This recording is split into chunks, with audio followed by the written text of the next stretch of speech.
A very good evening to you once again. Thank you so much for tuning in and welcome to the second edition of News Tonight. It's me, Micheal Lukomwa, with Dorothy Namuyomba, our sign language interpreter. President Yoweri Kaguta Museveni has called for a shift from conventional humanitarian aid to sustainable agriculture-driven support for refugees in Uganda. During a meeting at State House Entebbe, the president engaged with senior officials from the United Nations World Food Programme, focusing on strategies to improve refugee livelihoods through effective land use and organized farming. Uganda remains one of the world's largest refugee hosting nations, currently home to over 1.8 million refugees and asylum seekers, mainly from South Sudan, the DRC, and Burundi. President Museveni proposed reorganizing refugee settlements into compact planned communities, thereby freeing up land for commercial agriculture. He cited Nachivale refugee settlement, covering 71 square miles, as an example of land that could be transformed into productive farmland, benefiting both refugees and host communities. World Food Programme Executive Director Cindy McCain praised Uganda's progressive refugee policies and agricultural potential, expressing optimism about new approaches to boost food production and community resilience. World Food Programme Uganda Country Director Marcus Pryor also commended the strong partnership between the World Food Programme and the government of Uganda, particularly the Office of the Prime Minister.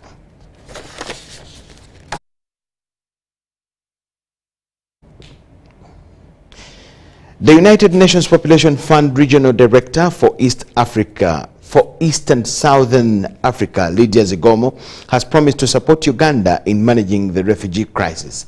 Zigomo, who is currently in Uganda to attend the ongoing Africa Regional Forum on Sustainable Development, made the pledge today during a meeting with Prime Minister Robin Anabanja at Speak Resort Munyonyo. As a result of the war tension in the Democratic Republic of Congo and South Sudan, the numbers of refugees entering Uganda daily is growing beyond what the country can manage. Now it's 1.8. 1.9, going towards 1.9. Because every day about, like yesterday at 2,600 came from Congo.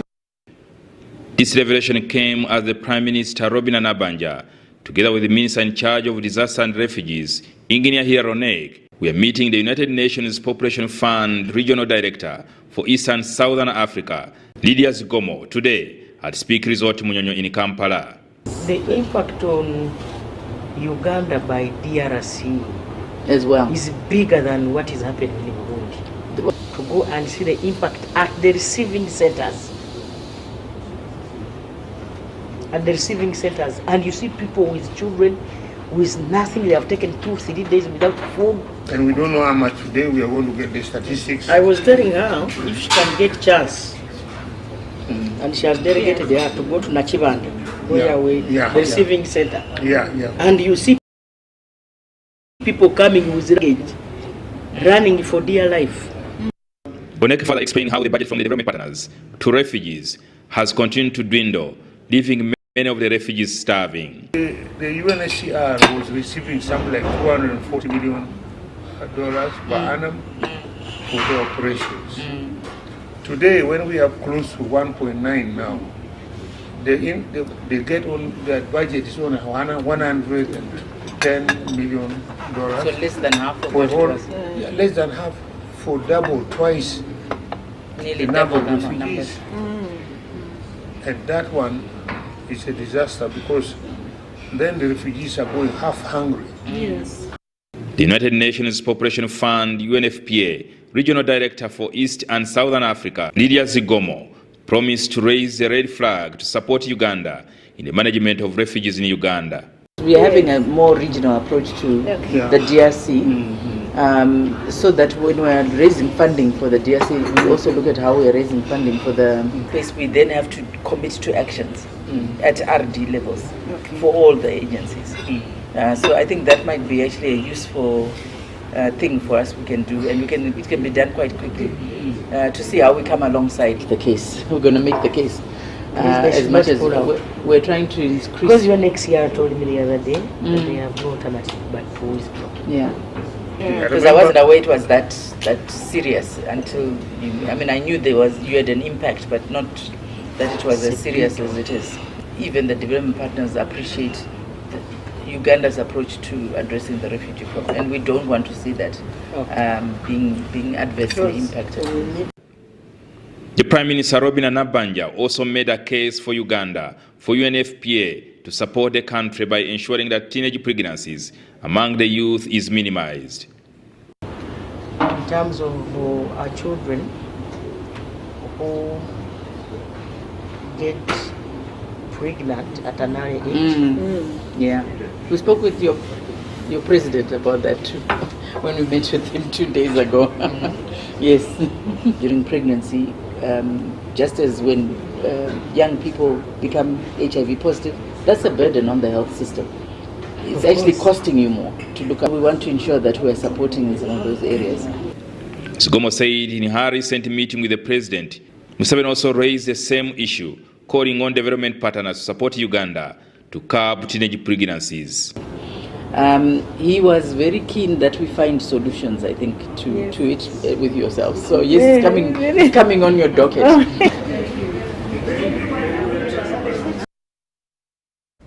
Over 30 members of parliament from the opposition have signed a document condemning the alleged distribution of 100 million shillings reportedly paid out of the classified budget to members of parliament. The member of parliament for Butambala County, Muhammad Mwanga Chivombi, confirmed that this was a resolution reached during a meeting of the opposition caucus. Opposition members of parliament have commented on the allegations made about MPs from the National Resistance Movement NRM party, independents and opposition members receiving a cash bonanza of 100 million Ugandan shillings, which information began circulating on social media at the start of this week. Reports indicate that the money was given to MPs as a token of appreciation for supporting the passing of the coffee bill and also as an incentive to back the UPDF amendment bill. It is alleged that these funds were drawn from the classified budget of State House and distributed secretly, this time bypassing the usual channels through MPs' accounts. Now, they realize once they do that, we always have a chance to return this money. They found it a non-starter.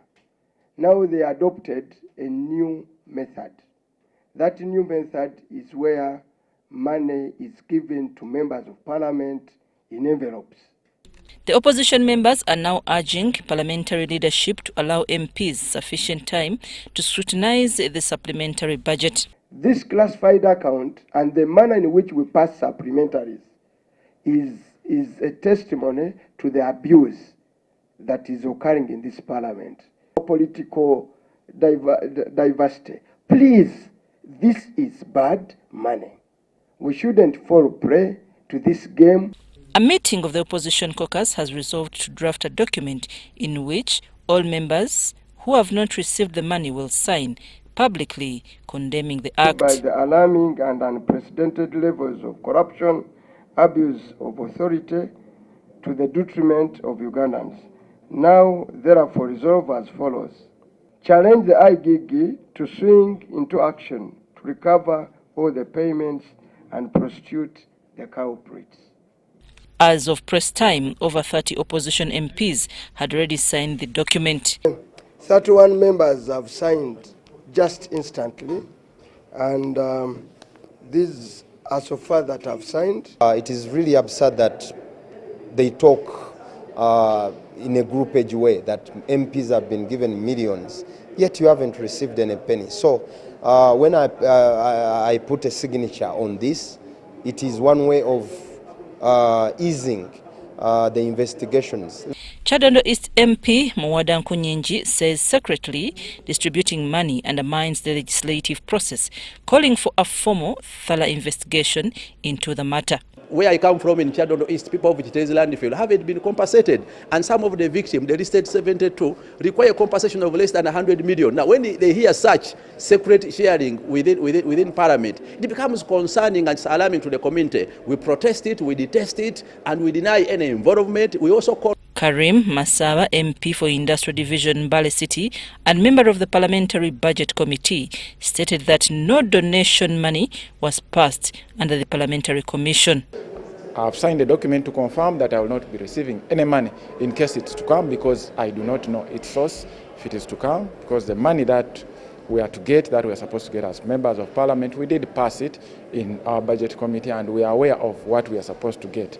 And as I speak, we've not even received our salary or emoluments yet, and we are demanding, we have a lot of arrears, trips. The Deputy Speaker of Parliament, Thomas Taiyewa, recently called these allegations street talk and denied that members of Parliament had been paid, they said, 100 million Ugandan shillings each. Amnafka Farid and Gloria Gwitabinji at Parliament. The Uganda Registration Services Bureau has held its 8th annual insolvency conference, bringing together legal and business experts, including members of the judiciary, to discuss strategies for balancing financial stability, recovery and investment. The conference was held at Sheraton Hotel in Kampala. Registrar General of Uganda Registration Services Bureau, Mercy K. Kainowisho, has emphasized the importance of professionalism and governance in business management. She highlighted that many businesses fail due to poor leadership and the absence of qualified personnel. Speaking at a high-level engagement, Kainowisho also shared URSB's success stories, mentioning that they have successfully sensitized over 1,000 businesses on market sustainability, intellectual property management, and proper business exit strategies. Engagement, the conference, usually when we sit and discuss with all the experts, we come up with actionable spaces. We evaluate, first of all, what we have done across the year, the new emerging things globally and regionally. How is, for example, AI going to affect the business rescue mechanisms, or is going to affect the insolvency and receivership regimes? So we discuss those issues and then come up with actionable points and go and implement. The Deputy Speaker of Parliament, Thomas Taiyewa, who officiated at the event, urged Ugandans to register their businesses. He stressed the importance of legal recognition, access to credit, and the protection of business identity. Quietly, the stress that goes with business. They don't want to let go. I betrayed my family. They will talk about me on the streets. You know? And that's why most businesses have ended up dying completely. So that stigma that comes with insolvency, especially from the SME sector, is very, very critical, because we are a country that survives on SMEs. We are not a country that survives on big companies. The annual conference served as a platform for strengthening partnerships with URSB, the judiciary and the private sector in a joint effort to support business recovery and enhance financial resilience.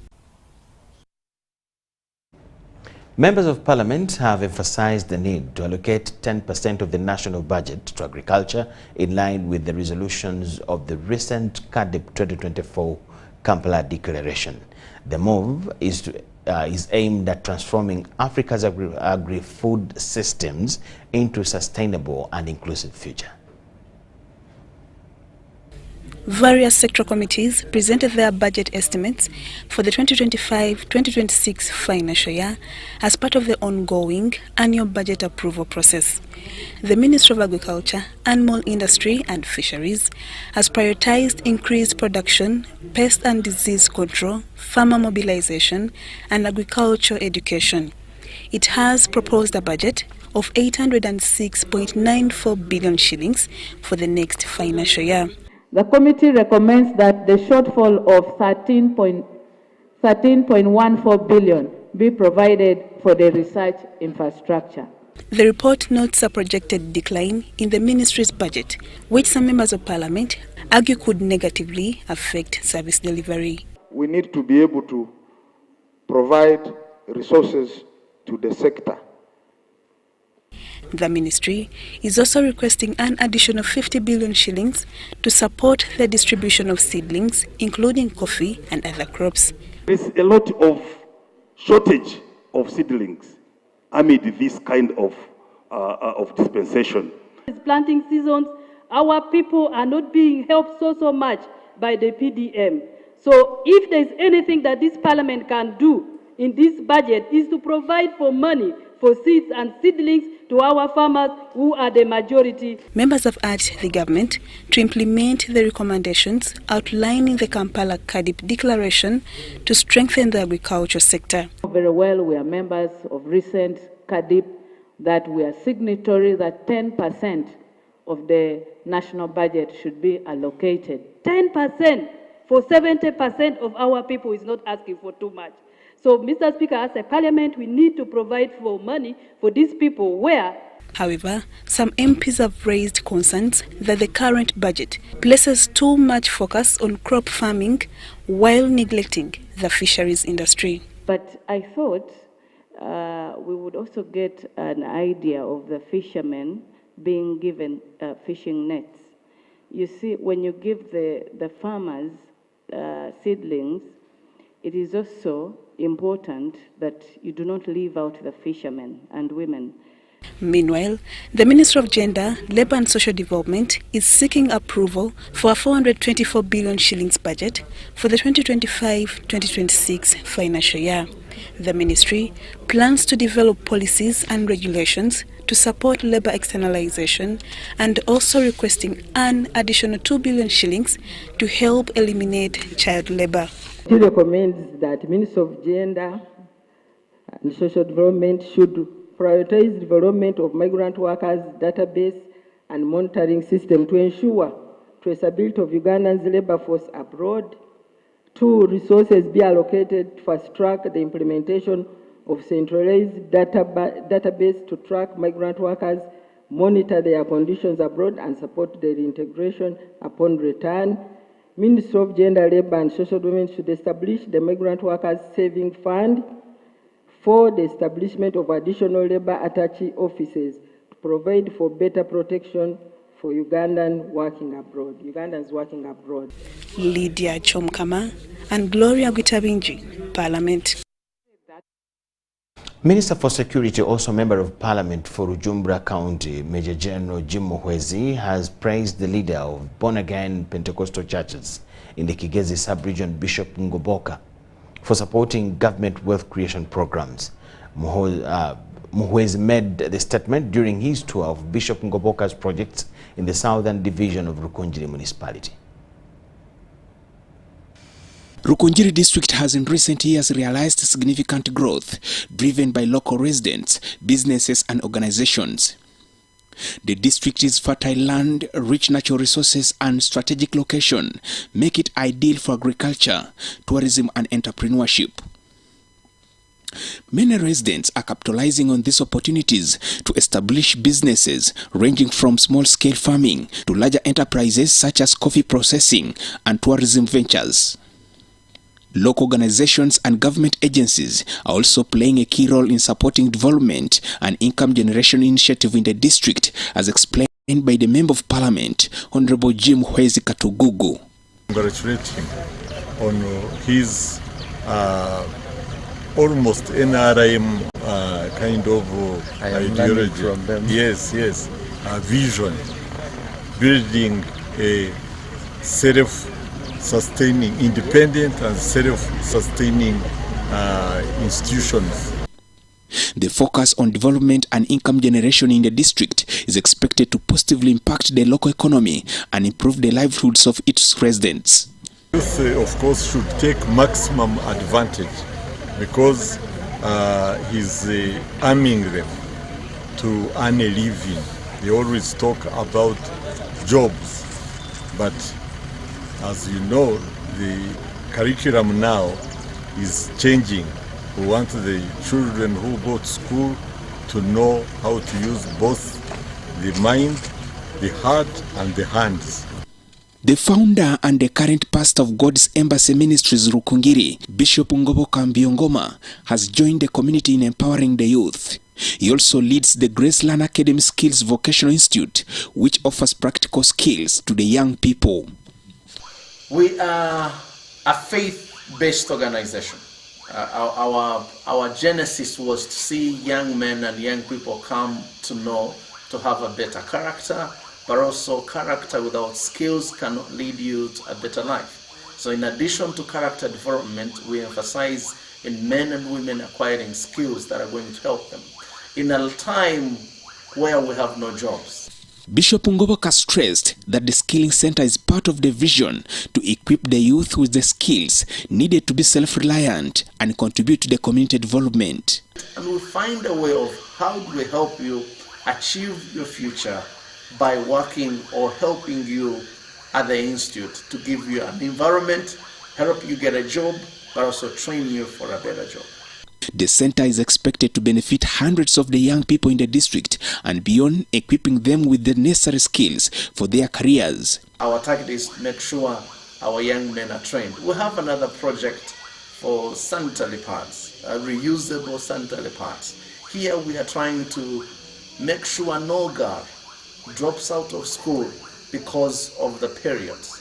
And this project is called Happy Days Project. We emphasize to change the mindset of the young girls, that even you can celebrate your periods instead of dropping out of school and calling them shameful, rather celebrate life in that way. However, the bishop calls on the government for the support to meet his goals. As an evangelical church, we are also asking for support. That we could also be supported by the government in terms of supporting us in teachers. So it's very hard to attract good teachers to come within the rural places. But with the help of government, we can be able to retain the quality teachers to help to make sure we are training our young men in quality staff. We also have issues like the driving school, making sure young men can get skills of driving. We have state-of-art equipment in welding that have not been common, where we are able to use gas, we are able to use MIG welding in addition to stick welding. These are some of the innovations we are bringing in. On 1st of December 2023, Bishop Ngoboka was elected as the new bishop for all Pentecostal churches in Kigezi sub-region. His consecration will take place on 16th of May 2025, with His Excellency Yoweri Kaguta Museveni expected to be the chief guest. Oku Joseph and Kenneth Tanaba for UBC. Endless conflicts in Africa, poor mindsets, failure to industrialize coupled with the majority population being peasants have been identified as some of the major hurdles hindering the continent's development. These hurdles have been identified by former Auditor General James Kahoza, author of a book titled Africa, Hurdles in Socio-Economic Transformation. So it's my great pleasure to launch. Former Auditor General James Kahoza has identified 6 main challenges facing Africa's transformation. In his new book, Africa, Hurdles in Socioeconomic Transformation, he chronicles how the majority of Africans being peasants and having poor mindsets affecting Africa's development. The majority of people in Africa are peasants. A peasant is a person who derives a living from a small piece of land. A person who is illiterate, and according to English dictionary, a peasant is also a person who is not civilized. Kahoza, who began working in 1966 as a finance officer in the Ministry of Finance and later as Secretary to the Treasury, identifies failures to industrialize, such as lack of research and innovation, as a major reason Africa continues to lag behind. Now, the other problem is industrialization. How will Africa employ its people? Kahoza, now a member of the African Union Advisory Board and board member of Kakera Sugar Works, also pointed out corruption as a killer disease and a major obstacle hindering Africa's progress. Use your public office for personal gain. That's how we define corruption. Now it is therefore considered to be criminal, and many countries have criminalized it. But there is also another side of the coin. That is that corruption is a historical necessity. The book was launched by former Prime Minister Dr. Rukungiri at Protea Hotel in Kampala, who commended the author for his excellent work. We will be using the analysis of Mr. Kahoza, and perhaps we'll have Marxism with African characteristics as described by Mr. Kahoza. So, Mr. Kahoza, you are creating a new leap in our political understanding, and really this book, small as it appears, the contents are heavy. The board chairperson, Uganda Broadcasting Corporation, James Tumusime, said the ideas expressed in the book are exceptional. Micheal University should give you an honorary doctorate. You are the kind of person who deserves that. Yes, after reading this book, they should certainly honor you. I'm very happy, and I congratulate you for leaving your footprints. Prominent personalities like former presidential candidate General Henry Tumukunde and the current PSST Ramadhan Ngowi acknowledged the fact in the book and said it was a well-researched idea. A very clear diagnosis, clear and simple diagnosis of Africa, and it tells us one thing: we the people of Africa who don't want to plan and also can't industrialize because we don't want to spend money on research, and as well we are not willing to integrate. Africa should ask themselves why Singapore under Lee Kuan Yew, a small country, a port of such small size, should be much superior to us, compared to the fact that, considering the fact that in 1962 we are the same economy. The book can now be accessed in most bookshops, and if deemed valuable by the government, will also be distributed in most institutions of learning. Philip Aguta for UBC News in Kampala. A delegation from Bukedi Anti-Corruption Coalition has held a meeting with the Inspectorate of Government and discussed collaborative strategies aimed at intensifying the fight against corruption, especially in Bukedi sub-region. Anti-Corruption Coalition operates as part of a broader network of grassroots organizations dedicated to combating corruption across Uganda. In a meeting with coalition members, the Inspector General of Government, Betty Olive Kamya, emphasized the importance of collective action in the anti-corruption crusade. They have done a lot of work on their own and achieved significant results. We want to congratulate them, and also to encourage other people, individuals or institutions, come out and engage in this war against corruption. She explained that the fight against corruption is not solely the responsibility of the IGG or the State House Anti-Corruption Unit, but requires the active participation of all citizens. And we are very, very, very grateful and encouraged, because they were quoting their cues from our public engagement, asking the public to join the war against corruption.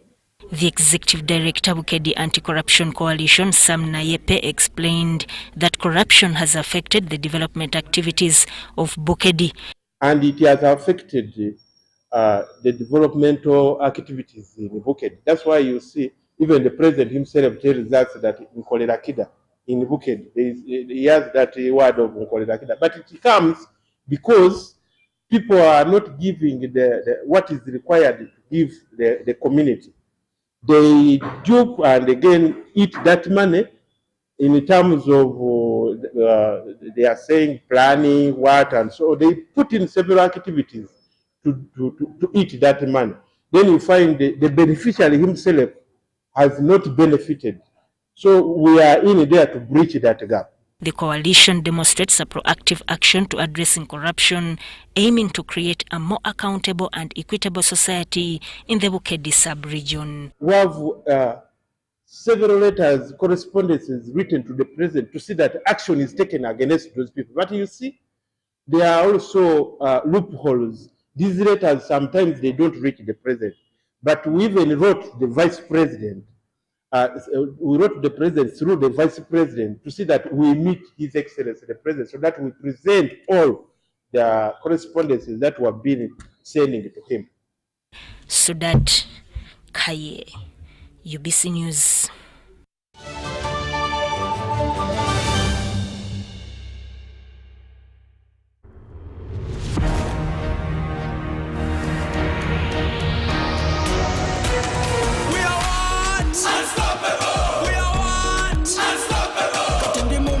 Kama nemo pocket, tambula body street, issues are my target. We are what? Unstoppable. We are what? Unstoppable. I'm in a plantation, but on a global mission, internet ambition, full condition. We are what? Unstoppable. We are what? Unstoppable. Oro cash is gone, netaga yo karoni, nigga mukafoni, money in the zone. We are what? Unstoppable. We are what? Unstoppable. We are good.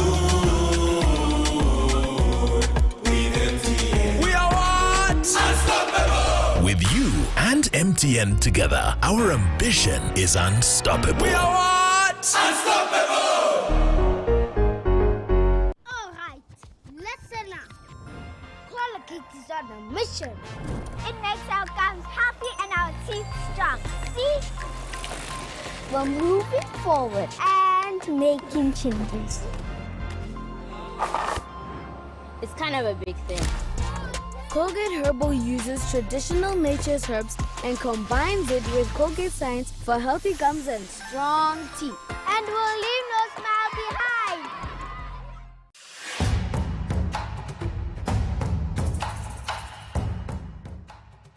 Amazina ganje inyetekwa Seruhanga John Bosco ninduga mu district ya Rukungiri nyo muhanguzi wa miliyoni 18 na Uganda National Rotary nzahangwire urwo mu kuzana star 278 hash ngafuna message eriko mu muhanguzi nashemererwa konka nabaza kugira ngo neri y'abafere sente ziriyo zona bakaziteka ko nazihangwire.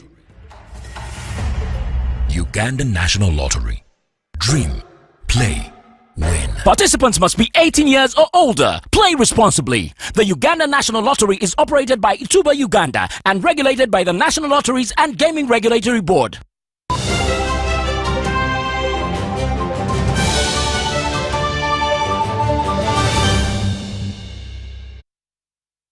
The State House anti-corruption team has intervened in a land dispute involving retired Reverend Canon Wilson Barugahara and officials from the Kibale District Land Board. The contested 15-acre plot in Bioya Village, Kibale District, borders the Rukara Central Forest Reserve and the Mbaya wetland near Chebando Health Center. The State House anti-corruption team is resolving a land dispute between retired Reverend Colonel Wilson Barugahara and Kibale District Land Board officials. Barugahara claims the District Land Board, including Nathan Kwesiga and Tumusime Robert, colluded with local officials to sell his inherited 15-acre plot, originally belonging to his late father Chafachi Stephen, who passed in 1991. We need many people here, and I thank all who came here. But those who grab us, they don't want me to get my land. Bargahara thanked President Museveni for directing the investigation, which was aided by a written will from his late father marking the land's boundaries. Apollo Ayebale, Bargahara's son, explained the land was inherited from their grandfather, who occupied it since the 1890s. He claimed the land was sold without the consent by the NFA District Land Board and Chibale officials, including Godfrey Mwongi. Also, to help me, the land, the land, to be given my land, which they have been taken and give others who were not there. Now I requested very kindly on 23rd this month to be given my land. District Land Board Secretary Nathan Kwesiga urged the land is public, with no registered owner, and was sold after the current occupants failed to prove ownership. For over 50 years, those who applied, we considered them. The land was very small, but each was given an acre, half acre, and so on. The land was given out, and all was finished. Later, after like 2 months, the Reverend came up claiming for the land to have been his.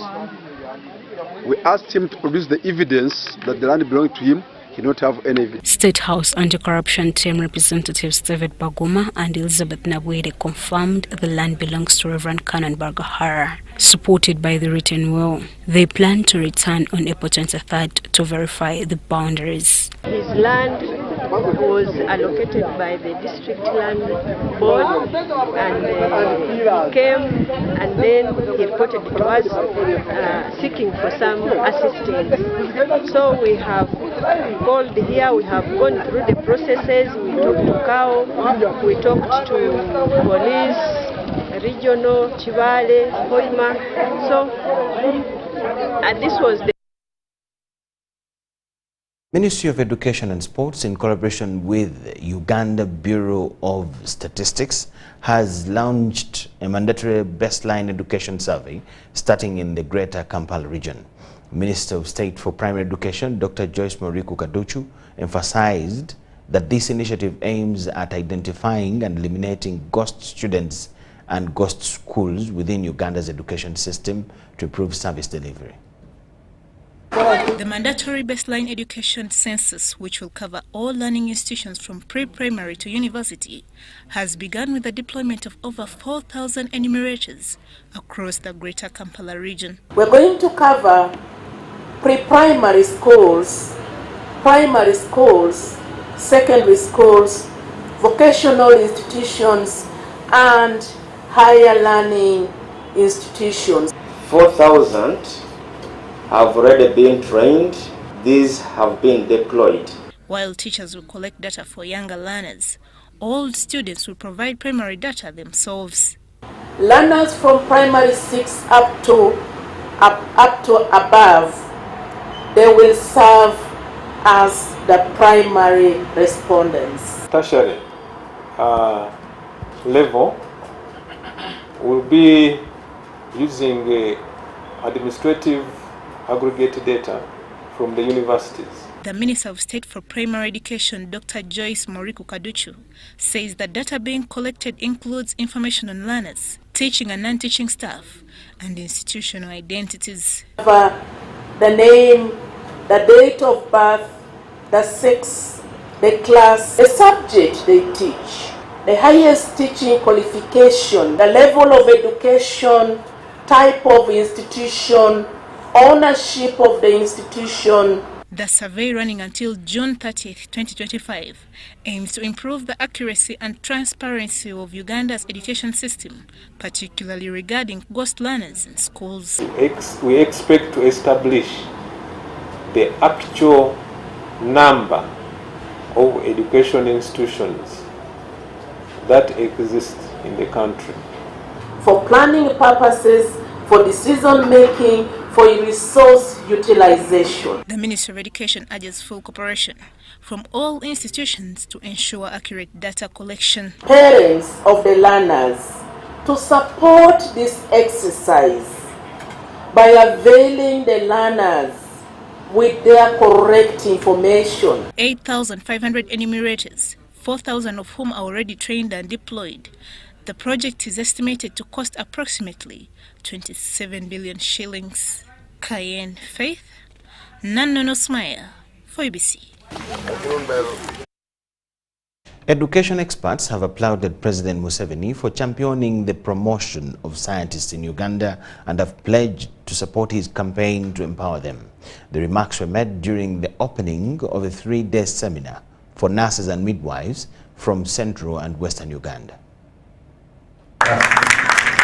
Over 35 institutions offering nursing and midwifery training from Central and Western Uganda have gathered at Metropolitan International University Buhari campus in Mbarara City for a seminar organized by the Ugandan National Association of Student Nurses and Midwives, aimed at sharing knowledge and learning from various tutors. Sternocleidomastoid muscles, the trapezius. Stella Nachiganda from the Ministry of Education and Sports under the Department of Health, Education and Training officiated this seminar and urged students to remain committed to their studies, noting that President Museveni supports scientists. I just want to encourage them to take up the opportunity amidst them, attend their lectures, listen to their tutors, so that they come out as the best health workers to be able to provide the best quality health care that is expected from them, so that at the end of the day we shall have a healthy population, a very productive population for our country, Uganda.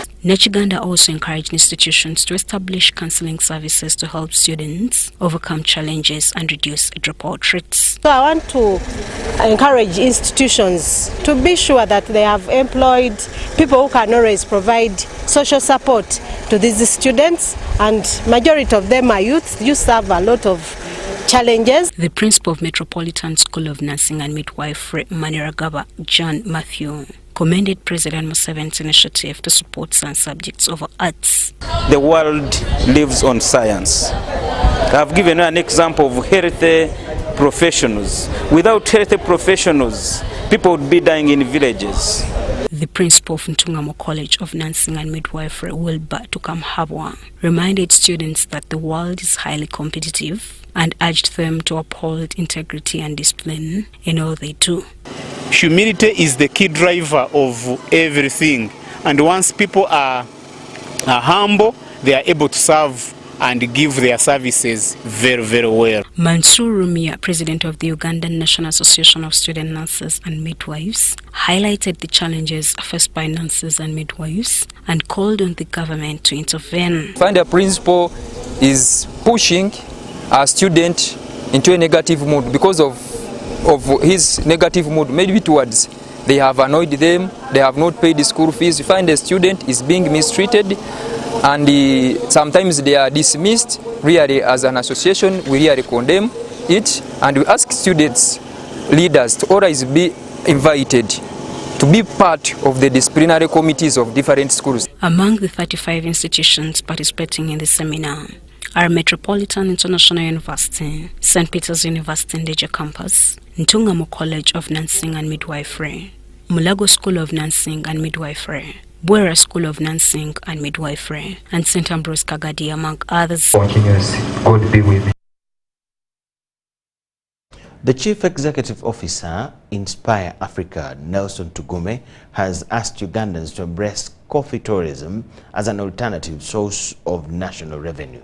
He was speaking at a coffee breakfast meeting in Kampala.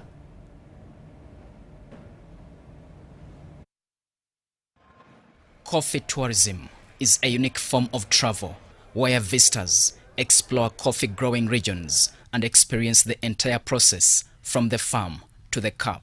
Everyone deserves that good cup of coffee. Our target, friends, in the next 5 years is to bring on board another additional 1 million coffee tourists. And if these coffee tourists can spend only 2,000 baht, then you have $2 billion that will come into our economy. Currently, Uganda earns about $1 billion annually from coffee exports. However, stakeholders envision a future where that figure grows to $5 billion. To boost coffee tourism, Inspire Africa is partnering with the international celebrities to promote Uganda's coffee experience. We in October, where we're having the coffee festival, and over 10 heads of state were bringing Tyrese Gibson, the one who acted in Fast and Furious. And the reason we're bringing him is to open for us markets in the United States. The reason why we're bringing him is to market our country. However, the initiative has not been without its critics. And therefore, I urge you friends, especially on social media and everywhere, if you do not understand certain things, the minimum you should do is keep quiet. Despite this, the campaign is gaining support from local entities, including Uganda Broadcasting Corporation. Nonetheless, I'd like to congratulate Nelson and the entire Inspire Africa group for this great initiative. And as UBC, we shall be there to support in everything that we can do with you. Of the projected $5 billion, $4 billion is expected from value-added coffee products, while $1 billion is anticipated from the growing frontier of coffee tourism. Diano Olwen Peters, UBC.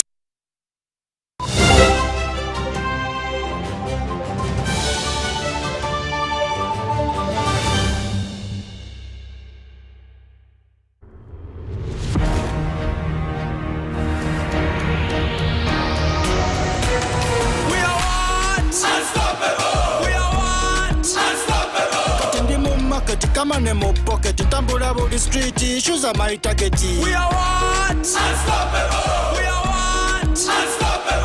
I'm in a plantation, but on a global mission, internet ambition, full condition. We are what? Unstoppable. We are what? Unstoppable. Oro cash is gone, netagayo kaloni, nigga mukafoni, money in the zone. We are what? Unstoppable. We are what? Unstoppable. We are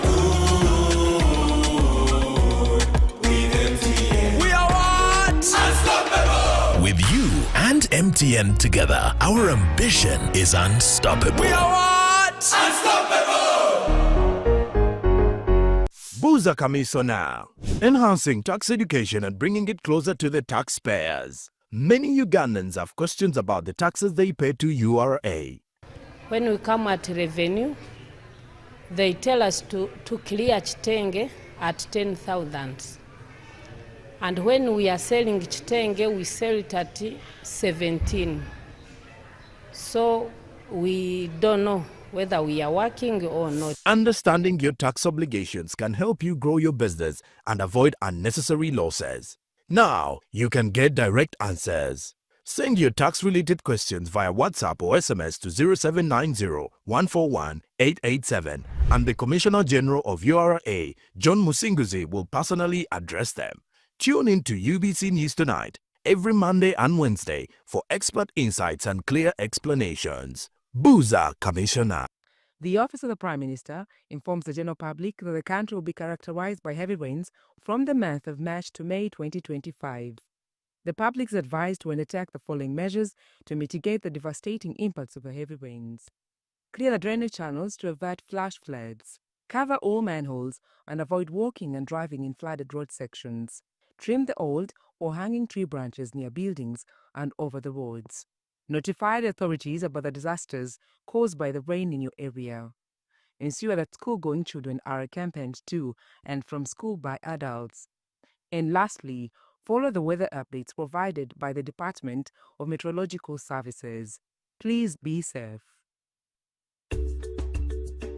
According to the Uganda Bureau of Statistics Census Report of 2016, in Uganda, 12.4% of the population, about 4.5 million, live with a disability. Limited access to ICT and assistive technologies increases digital disparities, prompting UCOSAF's aim to promote digital inclusiveness for persons with disabilities. The ICT for People with Disability program aims to improve the accessibility of education and technology for persons with disabilities and promote their full and effective participation in society. UKUSA is implementing this program through the creation and maintenance of an online observatory for persons with disabilities intended to link persons with disabilities with service providers and different programs that empower them, and provision of adaptive tools that enhance their quality of life through ICTs and digital skilling.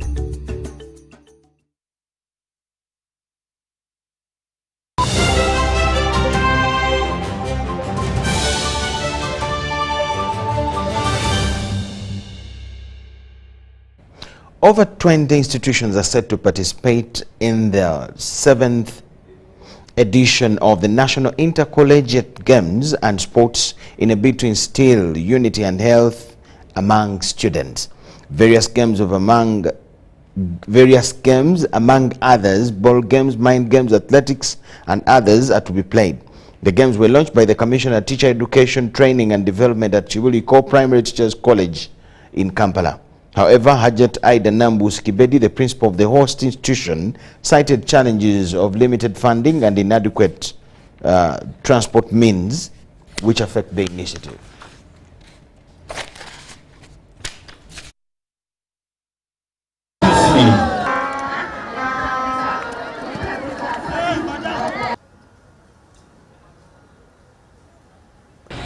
First of all, we want to show the world that it is good to be together. It is games and sports that bring people together of different regions, different beliefs, different everything. It makes everybody become happy. We also know that games and sports make people healthy. They make them learn how to do things together. And you know, the most important skill in life is being able to live with others. If you cannot live with others, if you talk well, it will not be useful. If you are hardworking, it will not be useful. So that's why the government puts importance in making sure that these students also participate in the games. We are also having a plan of making sure that all schools which are able to have 2 to 5 acres of land are supported in making sure that they have sports ground, because we know sports has a lot that puts in the learners and makes them be ready for learning.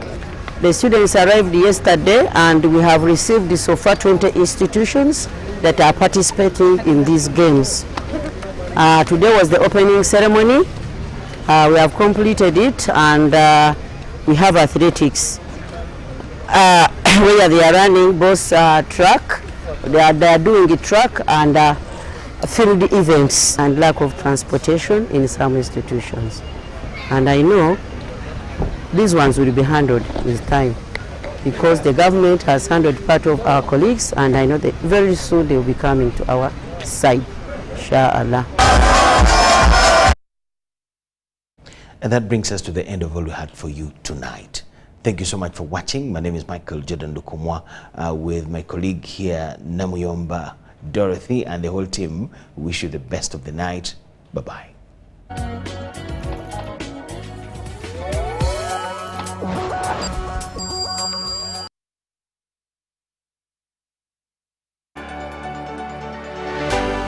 UBC, inspiring Uganda.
Historic milestone for Hoima School of Nursing and Midwifery. The Uganda People's Defence Forces, UPDF Engineering Brigade, has successfully completed construction of a modern hostel facility at Hoima School of Nursing and Midwifery in Hoima City. Thank you very much. My name is Lieutenant Colonel Engineer Peter Selkidemuka. I'm the appointed project manager for Ministry of Education projects, government funded. Now, in that particular project, the Hoima Nursing School, my role was to oversee the construction of the whole the block, right from its setting out up to completion, to ensure materials are supplied on time, quality materials are supplied, workers are well catered for, and for the welfare of workers and the other stakeholders on the project. So my role was to oversee and ensure that the work comes out well and good. So when the government of Uganda got money, and obviously they contacted the Uganda People's Defense Forces through Ministry of Defense. Ministry of Defense modified the contractor using Engineers Brigade, who were assigned that duty, went to the site, and the site was handed over to us by the client. Client is the Minister of Education.